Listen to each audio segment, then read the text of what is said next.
Definite గా ఒక SIT అనేది ఒక ఛార్జ్ షీట్ వేసింది, అదే ఫైనలా? కాదు కదా. నేను చెప్తున్నా ఒక లా తెలిసిన వాడిగా, మీ ప్రైవేట్ కంప్లైంట్ వేస్తాం, భక్తులు మేము ప్రైవేట్ కంప్లైంట్ వేస్తాం ఏసీబీ కోర్టులో.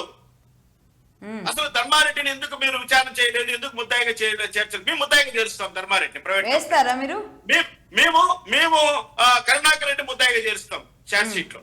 మేము వేసే ప్రైవేట్ కంప్లైంట్ లో మేము వైవి సుబ్బారెడ్డిని ముద్దాయిగా చేస్తాం, మేము జగన్మోహన్ రెడ్డి ముద్దాయిగా చేరుస్తాం. ప్రైవేట్ కంప్లైంట్ వేస్తాం. ఎందుకు చట్టంలో అది మా ప్రైవేట్ కంప్లైంట్ ఎందుకు ఎంటర్టైన్ ఎందుకు ఎంటర్టైన్ గా చూస్తా, నిరూపిస్తాం. మీరు చెప్తున్నా కదా భక్తుల మనోభావాలు దెబ్బతీ మా ఎంట ఆ వెంకటేశ్వర స్వామి ఉంటాడు, ఆయన ఆశీస్సులు మాకుంటాయి.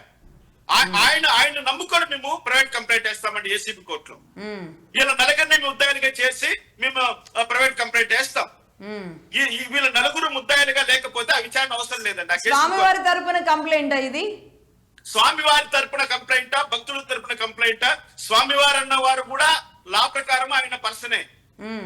Shri Venkateswara Swami, lord Venkateswara Swami is a person. ఆయన తరపున కూడా కేసు వేయచ్చు. ఎందుకంటున్నామంటే ఆయన ధర్మారెడ్డి చెప్పాడు క్లియర్ గా, మీరు కొన్ని పరిస్థితుల్లో ఈ విధంగా చేయాల్సి వచ్చిందని. ఆ పరిస్థితులు ఏంటి, ఆ పరిస్థితుల్లో కారణమైన వ్యక్తి ఎవరు? ఆయన అభ్యర్థులు కాదండి చట్టంలో.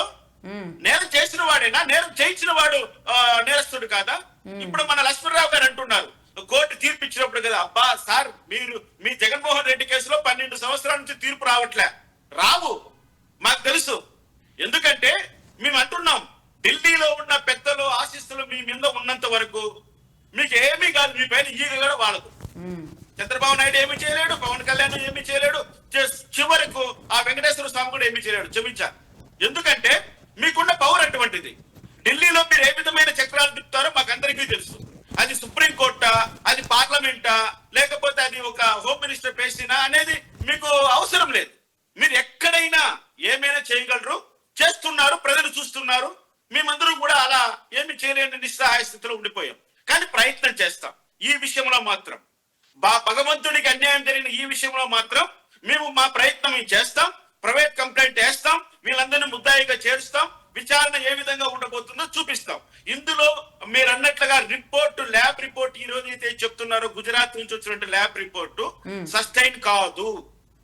వాళ్ళు విషయాలన్నీ బయట పెట్టలేదు. కానీ వాళ్ళు ఒక మాట అన్నారండి, ఏమిటంటే 10% కంటే తక్కువ ఉన్న వాటిని డిటెక్ట్ చేయడానికి మైక్రో డిటెక్టర్ టెస్ట్ జరపాలి. మైక్రో డిటెక్టర్ టెస్ట్ జరపడానికి మా దగ్గర ఎక్విప్మెంట్ లేదు అని అన్నారు. ఆ మైక్రో డిటెక్ట్ టెస్ట్ చేయడానికి ఎక్విప్మెంట్ ఎక్కడుందో అక్కడికి పంపించాలి ఈ శాంపుల్. పైగా అనుమానం ఏంటంటే ఈ శాంపుల్స్ ఏమైనా ట్యాంపర్ చేసేసారా, లేకపోతే మైసూర్ ల్యాబ్ ఇచ్చిన రిపోర్ట్ కి గుజరాత్ ల్యాబ్ ఇచ్చినటువంటి తేడాలు ఎట్లా వస్తాయండి? ఒకే టెక్నీషియనా, లేకపోతే ఒకే చదివిన వాళ్ళే చేస్తారు అక్కడైనా ఇక్కడైనా? అందరూ కెమికల్ ఇంజనీర్లే కదా, అందరూ టెక్నికల్ ఎక్స్పర్ట్సే కదా. మరి ఇక్కడ మైసూర్ ల్యాబ్ లో వచ్చిన రిజల్ట్ గుజరాత్ ల్యాబ్ లో రాలేదంటే ఏం జరిగింది? ఈ మధ్యలో మైసూర్ ల్యాబ్ అన్న తప్పు చేసి ఉండాలి, గుజరాత్ ల్యాబ్ అన్న తప్పు చేసేయాలి. కానీ ఆ నెయ్యిలో మాత్రం స్వచ్ఛమైన లేదు, అది స్వచ్ఛమైన నెయ్యి కాదు.